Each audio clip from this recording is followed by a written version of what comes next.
At the top of the US Naval tree sits four 14-inch armed battleships that most players, when they get to them, think, alright, I'm getting bigger guns than the Wyoming, so they should be quite a bit better. You know, bigger is better, more damage, more penetration, just stronger overall.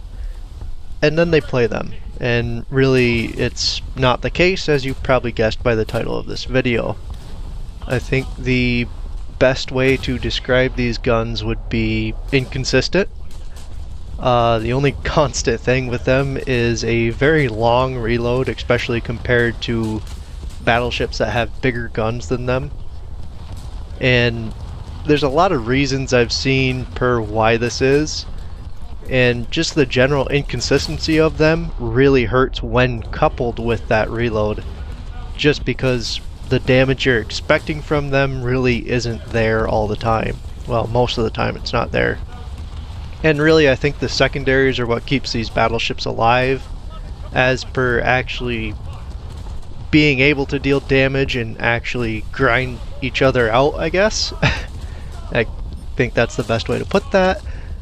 But as per their inconsistencies, penetration and damage just aren't there all the time, and sometimes they'll be really, really accurate, as per every shell hitting the same exact piece of armor, and most of the time not penetrating. Or they'll be completely inconsistent and you'll have one hit while the rest of the shells straddle your target. And coupled with the long reload, like I said, that makes them extremely frustrating to use. And while the background footage is a game where the 14-inch shells did decide to cooperate for the most part and actually do damage, there is many times where they will show off that inconsistency, and so I thought it was feasible for this topic. I'm not going to rule out that it might just be me being used to the Japanese guns, or of course my poor aim, and I'm also not going to rule out that the Japanese guns might be operating on a different design philosophy. I believe the Japanese like to do the diving shells versus the US, where they kind of did the falling shells going for vertical deck penetrations. So that might be part of it, where that's not working as intended in the game, or I'm not fully aiming for these scenarios in the situations that I'm in. Of course, I don't want to completely blame the game in case it is me doing this. As per the current 14-inch armed ships in the game, overall they are kind of fairly slow and pondering, though the majority of them do have decent armor, and of course the oddball of that is Texas. Texas is a New York class, so it has more of the Wyoming style setup where anybody who's been shooting at Wyomings knows to either aim for your midsection or right at your bow and will just straight up detonate you. And while Texas does have more armor and control people by angling a little bit, you'll find yourself exploding more times than not. The other thing that hurts Texas is it only has 3 secondary batteries per side. They're the same secondaries that were on Wyoming, so they're a fairly slow 5-inch secondary, and the low number of them really hurts you to the point where you're not using them for any extra damage most of the time. And overall it makes for a fairly painful grinding experience with this ship. Moving on from the Texas, next you would have Arizona, which has quite a few more secondaries than the Texas, which really makes it a much nicer ship to grind, I should say. And it also has a very nice armor scheme where if you do angle up, it'll be very hard for enemies to penetrate you. The only downside of this is it does tend to lose its shell rooms, which will leave you without any turrets to fire back fairly quickly. The amount of times where I was just angled with this ship, with no shell rooms left, no guns repaired, nothing to fire back at the enemy, but they just couldn't kill me as I sat there and, you know, sailed in reverse or just kept my bow pointing at them, was fairly hilarious, because if you just don't repair your secondaries, your anti-aircraft guns, your basically everything on the top of your ship, and you angle up to something, 9 times out of 10 they have a really hard time penetrating the Arizona, which, while it is funny, it does not make for a very fun gameplay experience, as you can't do anything in that scenario other than just sit back and laugh. Now, the other two 14-inch battleships are I'd say the highlights of the line per the 14 inchers, and that would be the Nevada and the Tennessee. The Nevada, like I said, highlight because of its great secondaries. It's basically like having a destroyer strapped to both sides of your ships. It's 4 dual turreted secondaries, and they have a wicked fast rate of fire, and it's basically the destroyer guns that you're used to. It's got fairly good armor, but it does tend to lose its shell rooms even more so than Arizona, and it does tend to get penetrated more, I find, so it's a lot easier to sink than the Arizona or the Tennessee. The Tennessee itself is basically a tank that its main letdown, other than its speed, is the 14-inch guns themselves, which is, like I said, the topic of this video. Honestly, over all of them, I'd prefer Alaska. That ship is just way better than the rest of them as per gameplay and fun, despite its smaller guns. So, let's get into it. Why are these 14-inch secondaries? We'll talk about that in a bit. Why are the 14-inch guns so poor, in my opinion? Well, the elephant in the room is the reload rate. It's abysmally slow at 45 seconds with a maxed out, unexperted crew. I think you can get it down towards 40 seconds if you do expert the crew, but even then, there's other battleships that are reloading 2 times in the span of your one. And this is especially true when you look at the 16-inch ships, like the Mutsu or the Amagi, that are older and are pushing 25-23 seconds for their reloads. Even the 12-inch guns on Alaska are twice as fast, and they also tend to do more consistent damage. Briefly, I kind of looked at the forum to see what people were saying about these guns, because while I was having more of an issue with the damage they output, a lot of people are touching on the reload rates of these because it is so abysmal and it really stands out from the other ships. And most players do tend to think that Gaijin is using bad data and refusing to correct it, which I guess is the normal theory for War Thunder players. But the other theories that they have are that the US tested these guns differently than the other nations, using combat conditions rather than optimal. And supposedly the US was testing them with the guns elevated, whereas per the optimal for reload rates, the other nations were testing them at a certain level where the reload rate was the fastest. aka they're getting max reload rates and the US is getting combat reload rates. The other thing that players were saying was it could be that the other guns in the game are using single barrel on a test stand values, aka the country of origin took these out to test them, put a single barrel out in the open, loaded it as fast as they could just to see what they could do, and they're not using the in-turret actual values of these ships, as it would take much longer. I believe they were calling out the Japanese, British, and maybe the Germans for this specifically, but I could be wrong on that. Regardless, if this is the case, it would technically be the other battleships that are wrong, and it would be these 14-inch battleships that have the correct reload rate versus the other ships that are in the game with the much faster reloads, which I think kind of makes it less fun, though it would make it a little bit nicer for the cruisers that get sucked up to these tiers. The final theory that people put in is balance.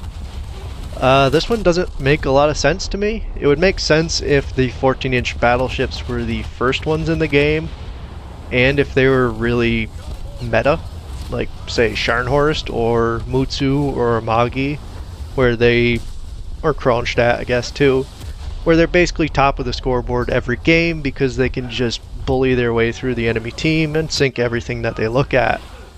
But it doesn't make sense when there's already 4 of them in the game, there's ships with much bigger batteries in the game that reload much faster and still retain that heavy armor like the American battleships have.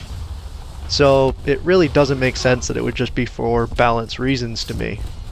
But of course, the reload being the main issue also couples onto the fact that I don't think these guns are that good per, like I said, accuracy, penetration, and damage. While these things can be accurate, they can vary wildly for no specific reason.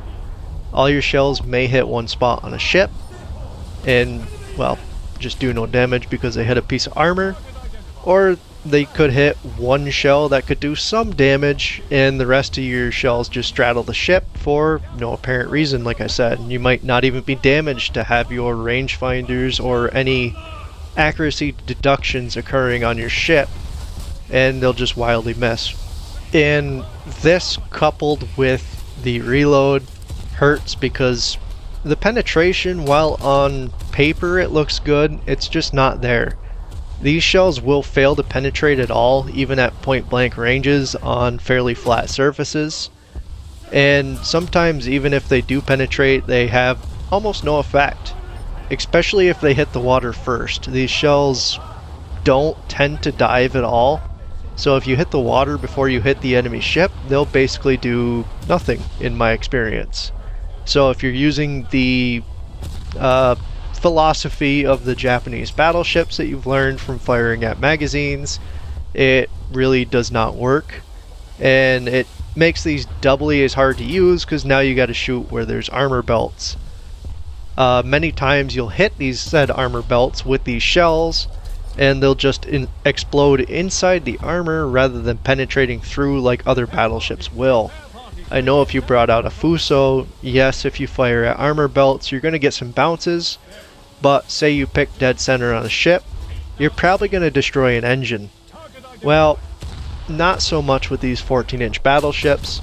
You might get some light damage, but for the most part, these shells seem to want to explode inside the armor and do nothing to the enemy ship. Would be fine if we had armor degradation in the game where repeated hits to the same section would actually do something, but that's not the case here.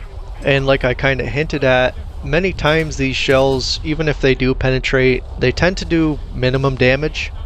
You'll tend to just yellow a lot of modules rather than outright destroying them, or you'll only destroy one and not everything that was directly around it. Whereas other battleships, you would absolutely destroy certain ships from certain angles.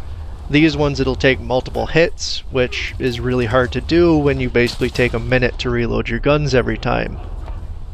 And this makes it really painful to grind because I probably have the same amount of kills in all of my 14-inch armed battleships from setting fires on ships and letting them work their way down to their powder magazines versus just outright detonating the enemy ships from hitting their magazines with a shell, just because of the inconsistencies that these shells have. You'll get repeated hits where you just touch a magazine over and over and over, no matter how much you adjust your aim, and then you'll light one fire and the enemy ship will just explode. It's pretty painful, especially like I said when the reload is so long, and it just doesn't make for a fun experience. I'm thinking some of this may be due to the angle that the shells come in at. Maybe they're encountering slightly more armor than the other shells' trajectories. Like I said, the Japanese battleships, their philosophy was diving shells, so they're coming in at a relatively flat trajectory, diving under the ship and hitting below the armor belts, versus these where they seem to like to come in from the top more, and maybe they're encountering more armor that way and the game's just not really set up to let these shells do what they're supposed to do, or they're just not that effective.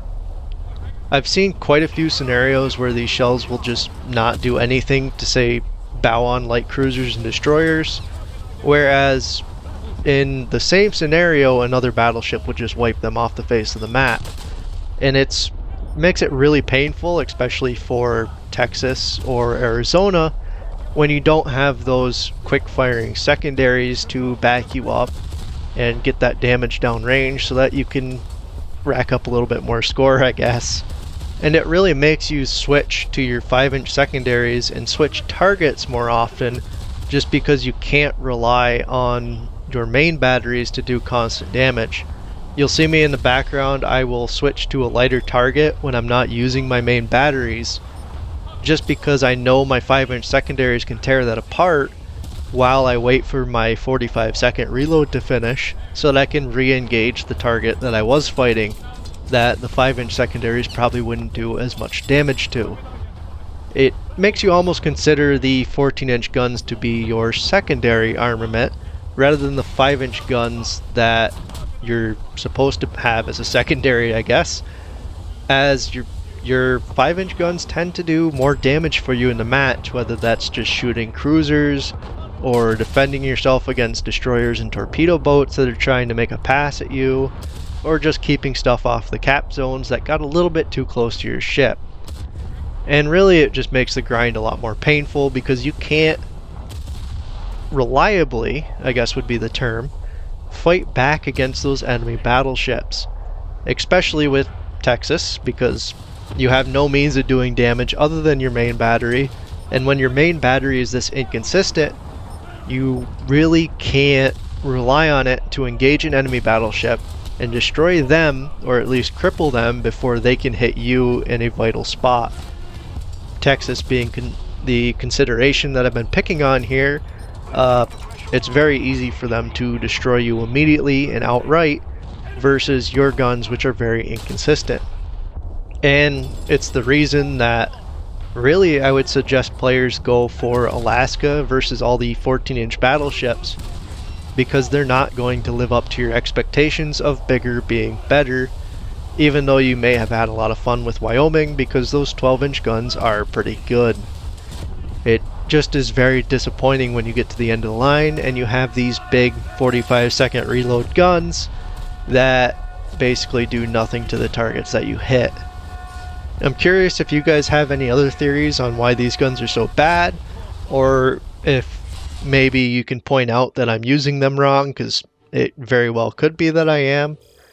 But overall, thank you for watching and good luck out there.